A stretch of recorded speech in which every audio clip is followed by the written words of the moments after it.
The M1 Ultra. Good morning and happy Tuesday. Feels like a Monday. Watching the Apple keynote, and looks like they've got a desktop CPU now that's pretty much 2 of what I have in my MacBook Pro.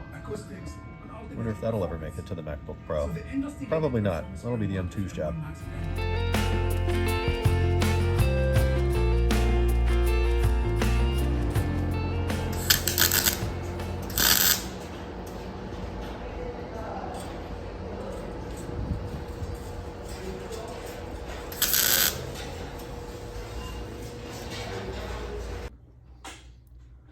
Standard wheel weights. Bullshit aftermarket calipers. Jesus. Because those brakes are better than the factory ones.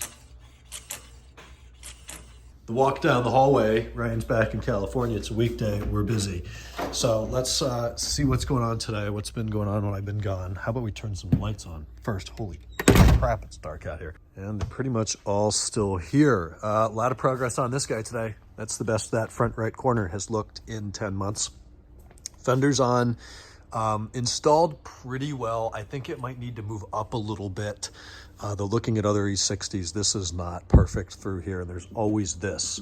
The 3 I've looked at, the rocker panel sits about 1.5 millimeters, 2 mil back behind the fender. It's just the way it installs. Rockers on, fenders on, lights in, vents in. Hood is somewhat aligned. We put some spacers in it up there in between the hinge and the chassis.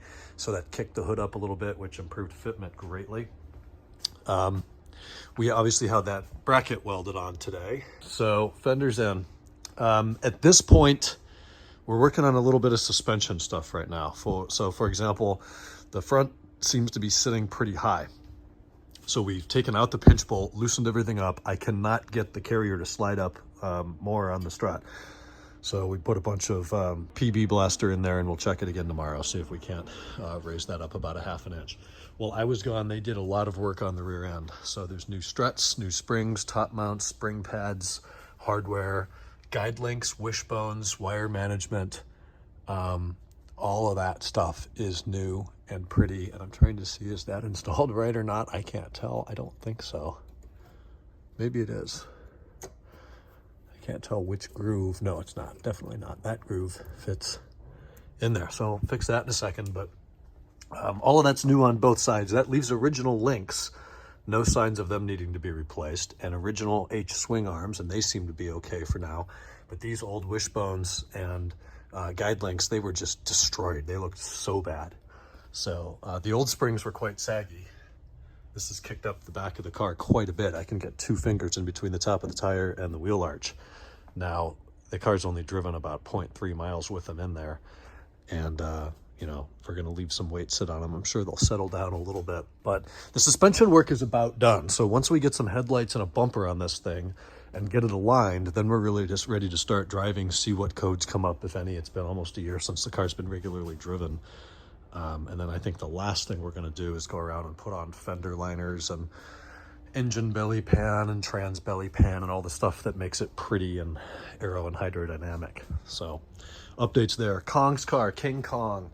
Got the exhaust and drive shaft on last week. We still had the issue where you put the car in any forward gear and the PDC comes on and no reverse lights. Could not get the reverse lights to work at all, and it always thinks it's in reverse because PDC activates. It's the weirdest thing. You start the car cold, put it in 6th gear, beep, beep, beep.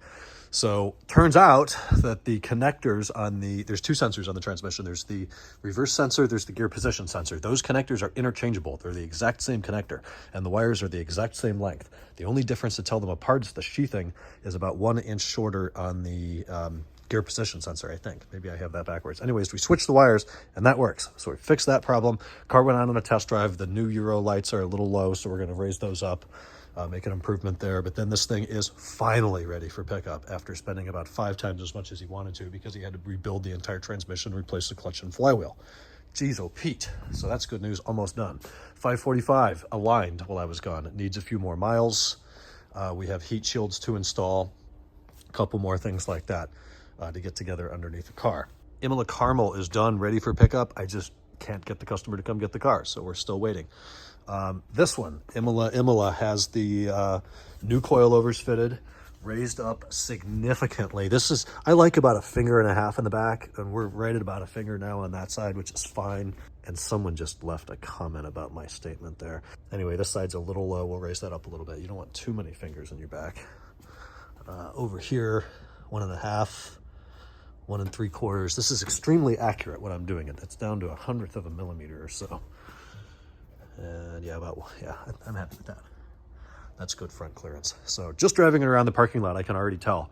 Instead of, and this is going to be hard because this phone has excellent stabilization control. Before, just driving it around the parking lot was like this. You know, you hit a leaf and it's like screwing your back up. Now it's a lot smoother.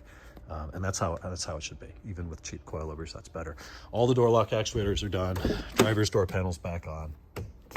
So we're pretty much almost done with this guy too.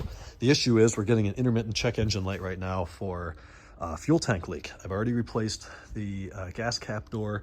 I think the problem's going to be somewhere in the DMTL pump or the hose, and that's probably going to involve pulling the fender liner back out to look at that stuff on the rear right. So we'll do some more diag and figure out where and why. I met the owner of this car, the guy that has 12 E39s at Amelia Island in Florida. He lives in Orlando, so he came up. Great guy, excellent to meet a client and put a face to a name. I enjoy that. And talked to him about the airbag light. He said, proceed, pull the seat, change the tensioner, put it back in, see what happens. So we'll do that. Frank's car, the other Le Mans. Well, I was gone. I don't even remember what was done when I left, but the exhaust is out. It has new diff bushings and hardware now. It has a diff, trans, brake fluid flush, coolant, power steering, full driveline rebuild all the way back to the CV joint. Yeah, they did get that hose clamp on there. I know we were waiting on that. So lots of stuff that we weren't planning on doing. That's kind of how it goes. Customer brings it in, says change the oil and the flex disc, and $6,000 later, you've got a brand new suspension and driveline. Oil scavenge pump seals are done. Didn't see that coming, but they were really wet. Motor mounts are done. Wow, yeah, this really did turn into a whole thing. So when looking at my shop management software right now, I get this green progress bar of how close they are. And all of these cars are like 96% done. We are so close. We're almost there. You know, we got one thing here in the passenger seatbelt tensioner bullshit. This car is just waiting on the master keys to come back from being repaired.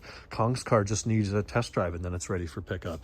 That one, the Imola Carmel, is done. This needs a little diagnosis. That we've got to put back together and test drive. We are almost ready to just shake the rug and totally flip things around in here and start the next batch. I've got people lined up ready for conversions. I got a guy coming in for kind of everything. We've got the filters and all the parts over here still. There's his tires. We've got two, what are these, GS653 BZs that we're not far away from putting in E60 M5s. Just parts out the yin yang and a lot of work to do. So having said that, I'm gonna go finish some more email and then go home and do the usual.